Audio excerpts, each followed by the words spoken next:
Hard work से कुछ नहीं होता, गधे भी हार्डवर्क करते हैं। आईआईटी और आईएम तुम्हें काबिल नहीं बनाते, तुम खुद काबिल हो इसलिए तुम वहां तक पहुंचे हो। और दुनिया क्या सोचती है, कॉलेज तुम्हें स्मार्ट बना देते हैं। ओलंपिक के पिछले 100 सालों की हिस्ट्री में इंडिया ने सारे स्पोर्ट्स में टोटल 10 गोल्ड मेडल जीते हैं, जबकि अमेरिकन स्विमर माइकल फेलिप्स के पास अकेले 23 गोल्ड मेडल हैं।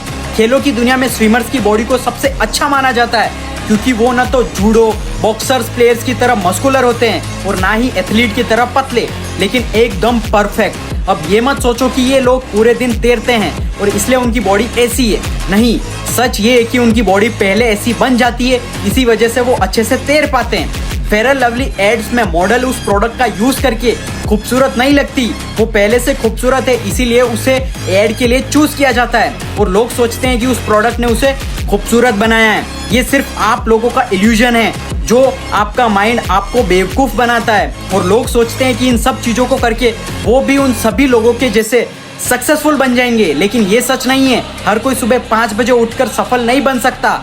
ये जरूरी नहीं है कि किसी का काम कॉपी करने से सेम रिजल्ट मिले।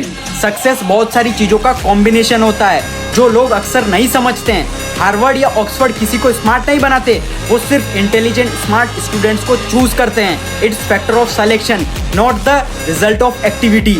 अगर एक हाथी एक हिरण को देखता है और सोचता है कि हिरण दिन भर दौड़ता है, इसी वजह से वो पतला है, लेकिन सच तो ये है कि हिरण पतला है, इसी वजह से दौड़ सकता है। अब भले ही हाथी कितनी भी मेहनत कर ले, वो कभी भी हिरण से तेज नहीं दौड़ पाएगा। हाथियों को ऐसे खेल में भाग लेना चाहिए जहां उनको नेचुरल एडवांटेजेस मिले, जहां उनका भारी भरकम बॉडी और पावर काम आए। अपनी स्ट्रेंथ के हिसाब से काम करो, सिर्फ वही खेल खेलो जिसमें तुम जीत सकते हो और तुम्हें खुद में स्ट्रॉन्ग बिलीफ है। हाँ, तुम कर सकते हो और सक्सेसफुल बन जाओगे, ना कि तुम्हारे पेरेंट्स ने बोला है जा बेटा इंजीनियर डॉक्टर या कुछ भी बन जा।